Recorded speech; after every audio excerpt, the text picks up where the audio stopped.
大家好，我係 Saron。今日我會同大家講嘅 topic 係 integral。咁首先我哋簡單回顧翻上度學過嘅嘢先，亦即係 derivative。Let's say 我哋而家有架車，佢由出發開始就慢慢加速，跟住再慢慢減速，最後停低。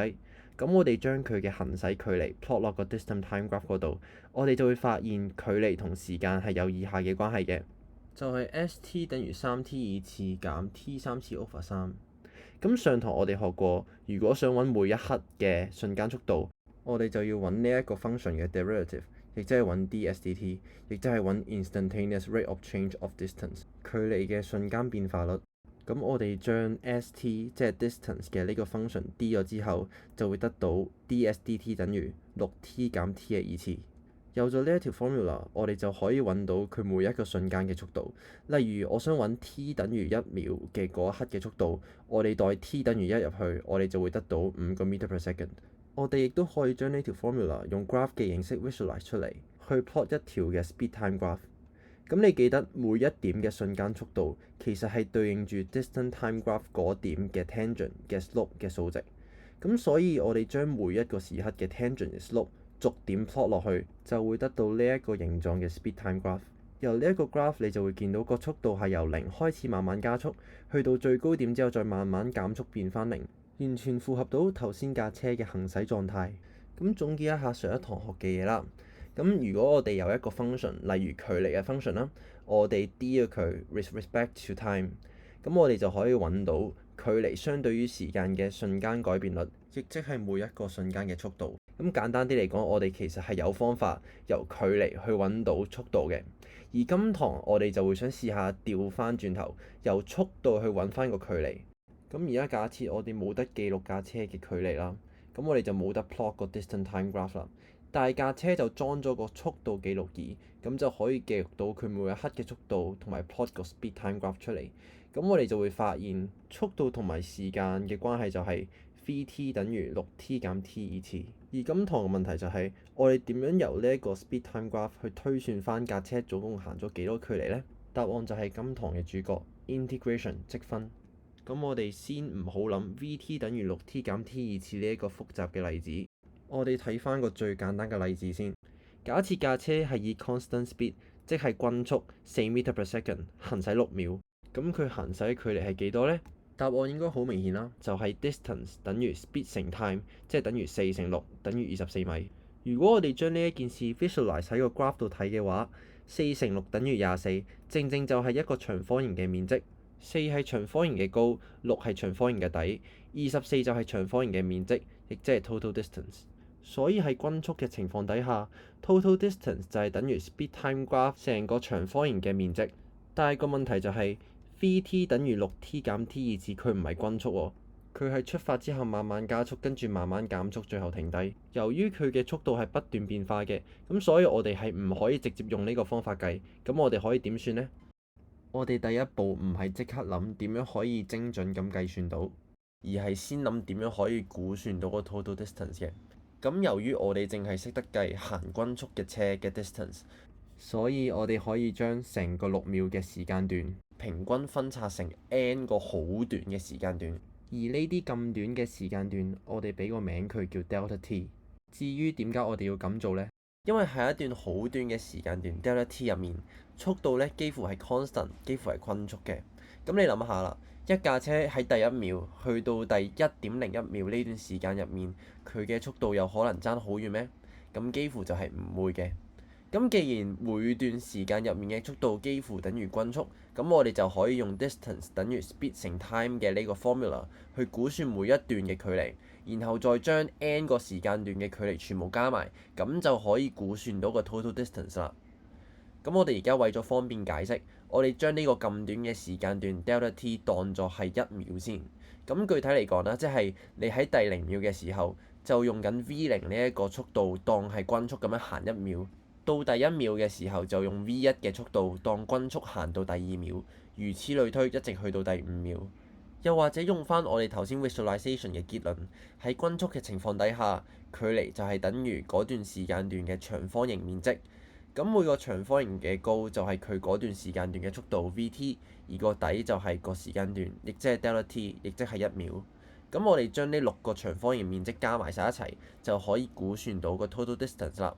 咁所以估算嘅 total distance 大約係等於 v0 乘1加 v1 乘1加 v2 乘1加到去 v5 乘1。我哋最後就會得出佢係35米啦。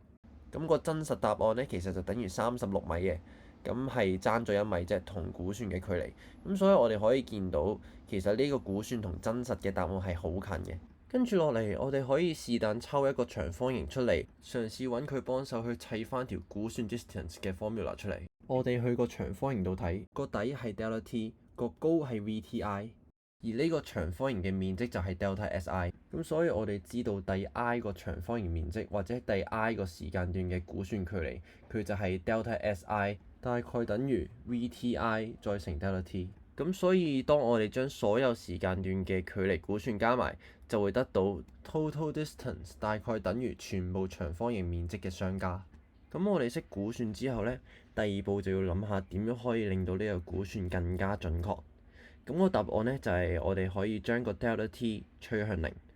咁個 delta t 越細嘅話，每個時間段入面嘅速度就會越接近均速，即係個誤差就會越細，而計出嚟嘅距離就會越準確。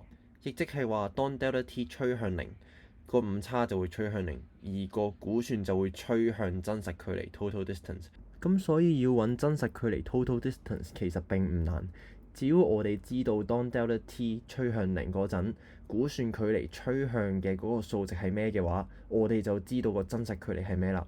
咁我哋用數學去 express 翻呢件事出嚟呢，就會係呢一個 limit 啦。呢個 limit 其實就係講緊當 delta t 趨向0嘅時候，所有時間段嘅估算距離嘅相加趨向嘅嗰個數值就係等於真實距離。如果我哋係從幾何嘅角度去 visualize 同一件事，到底會發生啲咩事呢？當 delta t 越嚟越細，即係長方形個底個 width 會越嚟越短，咁個長方形嘅數量呢亦都會越嚟越多，甚至係接近無限。咁所以佢哋就會越嚟越填滿到曲線下面嘅面積 area under graph。亦都即係話，當 delta t 趨向0嘅話，長方形面積嘅總和就會趨向 area under graph。咁翻譯成數學嘅話，我哋就可以用以下嘅 limit expression 去表達呢件事啦。呢個 limit 講緊嘅就係當 delta t 趨向0嗰陣，長方形面積嘅總和趨向嘅嗰個數值呢，就係等於 area under graph。咁所以揾 distance 其實我哋係可以用幾何嘅角度去諗。Combine 我哋頭先揾到嘅呢兩條式之後，我哋就會得出呢個結論。無論係咪均速都好，total distance 都係等於 area under speedtime graph。記得我哋之前一直用 sigma 呢個符號去代表 summation，即係 n 個長方形面積加埋嘅總和。但係而家當 delta t 趨向0嘅時候，長方形嘅數量趨向無限，所以我哋而家係要加埋無限咁多個長方形嘅面積，再唔係一個數得盡嘅長方形嘅數量，即係 n。咁呢個時候我哋就唔會再用 sigma 㗎啦，我哋會引入一個新嘅符號，而呢一個咧就係 integral sign 啦。就好似一個拉長咗嘅 s 咁樣，而呢一個拉長咗嘅 s 其實正正就係取自於 summation 嘅 s， 就代表一個 infinite sum。所以 integral sign 就係當長方形嘅數量趨向無限嗰陣會用嘅 summation 符號，而 dt 咧就係講緊無限咁細、無限接近0嘅時間段，又或者你可以當佢係 delta t 趨向0之後嘅寫法。而個 integral sign 你會見到頭同尾都分別有個數字嘅，咁頭即係上面嗰個啦就係6，咁6就係講緊個上限，而個尾就會係0，個0就係講緊個下限，就表示我哋呢個 summation 係將 t 等於0去到 t 等於6之間嘅所有長方形面積加晒佢，又或者我哋會話由 t 等於0 in 到 t 等於6。我哋都可以嘗試喺圖入面理解呢件事。而家我哋是但抽一個無限細嘅長方形出嚟。dt 講緊就係每個長方形嘅底 ，vt 就係每個長方形嘅高，而 vt 乘 dt 就係等於 ds， 就即係每個長方形嘅面積，亦即係等於架車喺呢一個無限趨向0嘅時間段入面行嘅極細距離。而我哋將所有嘅極細距離 ds， 亦即係將所有極細嘅長方形加埋，咁就會等於 total distance 啦。所以到底咩叫 integrals 呢？ integrals 就係無限咁多個勁細嘅長方形加埋嘅總和。跟住落嚟，我會播放一段動畫，咁我希望大家可以好好咁樣記住喺呢個心入面，因為呢個就係 integration 嘅演化過程。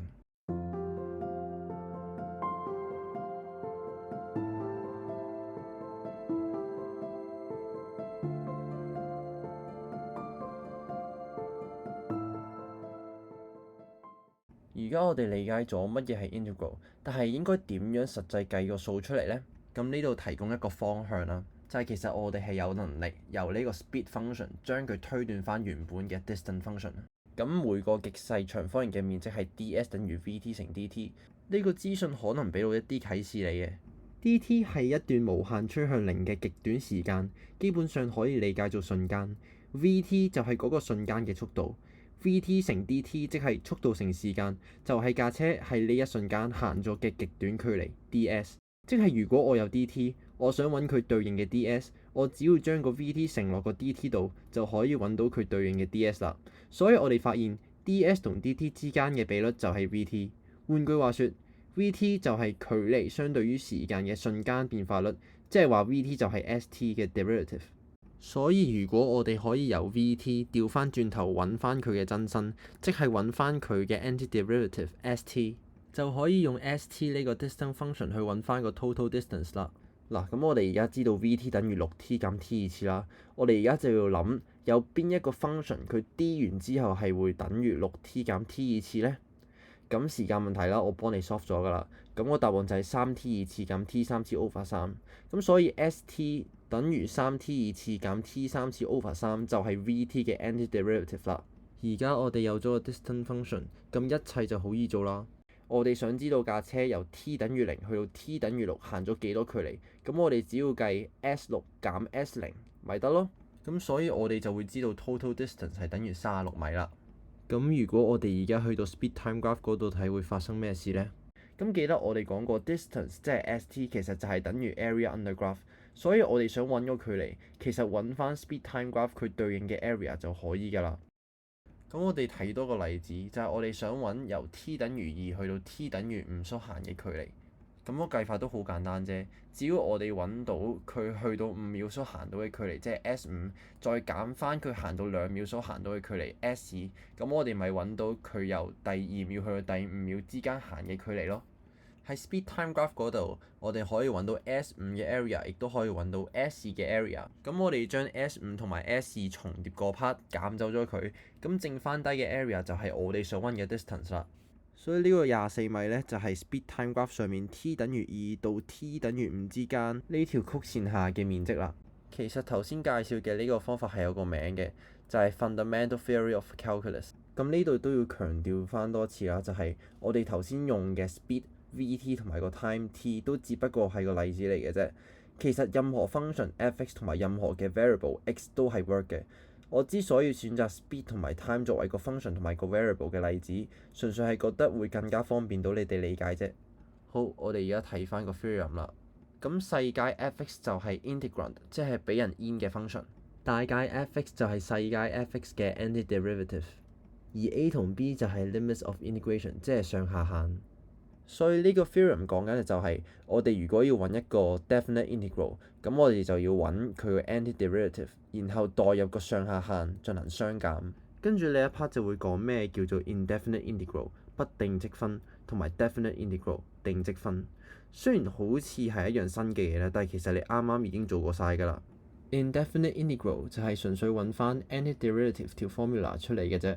而你會見到呢個 integral sign 係冇上下限嘅，代表你淨係需要揾翻佢原本未俾人 d 嗰陣嘅真身就 OK 㗎啦。所以出嚟嘅 result 就會係一條 formula， 一條 function， 就唔會係一個數值。咁呢度講下點解要加 c 啦。因為你任何嘅 constant 你 d 完出嚟之後都係等於0，咁所以我哋係唔知道原本個真身有冇一個 constant term 喺度㗎，所以我哋就統一寫加 c 啦。而呢一個 constant 我哋會叫佢 constant of integration。如果你都係未理解點解 d 完個 c 之後係會等於0嘅話，我哋可以用翻頭先嘅例子去講解。我哋 in 完個 speed function 之後就發現等於 3t 二次減 t 三次 over 3加 c。咁我哋就嘗試將呢一個 function visualize 喺個 graph 上面睇啦。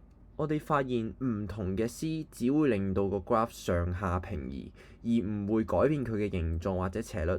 即係話無論個 c 係咩數值都好，都唔會改變到個 rate of change，所以佢根本就唔會影響個 derivative 出嚟嘅數值。咁所以 d 完佢就會等於0，就係咁解啦。簡單總結一下 ，indefinite integral 其實就係揾 antiderivative。咁跟住乜嘢叫做 definite integral 定積分呢？我哋可以用翻頭先嘅例子去講解，因為頭先就係 definite integral。咁如果我哋唔淨只要揾翻個真身，即係個 distance 嘅 formula 出嚟，我哋之後仲要代翻上下限入去嗰條 formula 去揾翻某個範圍嘅 distance 嘅數值，咁我哋計緊嘅呢個 integral 就係叫做 definite integral 啦。我哋將呢一件事 generalize 就會係呢一個樣啦。所以 definite integral 最後出嚟嘅 result 就會係一個數值，而唔係一條 formula 或者個 function 啦。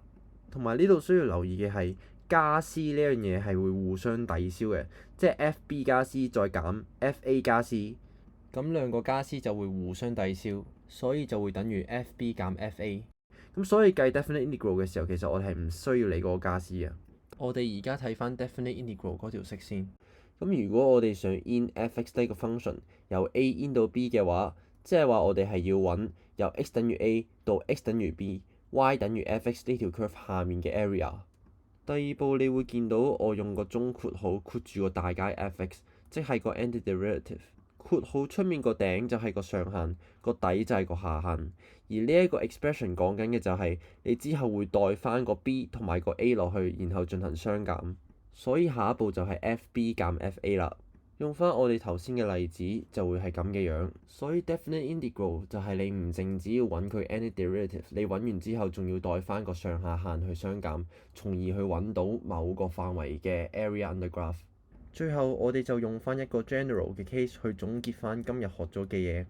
假設我哋有 y 嘅 rate of change，let's say y prime 嘅 formula， 而呢一條 formula 係 function of x， 所以 y prime 等於 f(x)， 即係話 y prime 嘅數值 depends on x 呢個變數，所以喺個 graph 入面 horizontal axis 就係 x，vertical axis 就係 y prime。而我哋可以揸住呢個 function 做兩件事。如果我哋想由 y prime 揾翻佢原本即係 y 嘅 formula， 亦即係 y prime 嘅 antiderivative 嘅話，咁我哋就要用 indefinite integral， 咁記得最後係要加翻個 c 嘅。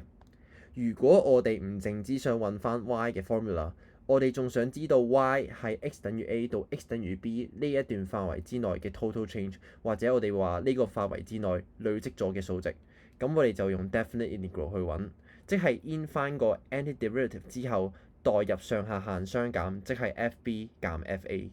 咁我哋應該點樣理解 integrals 呢樣嘢呢？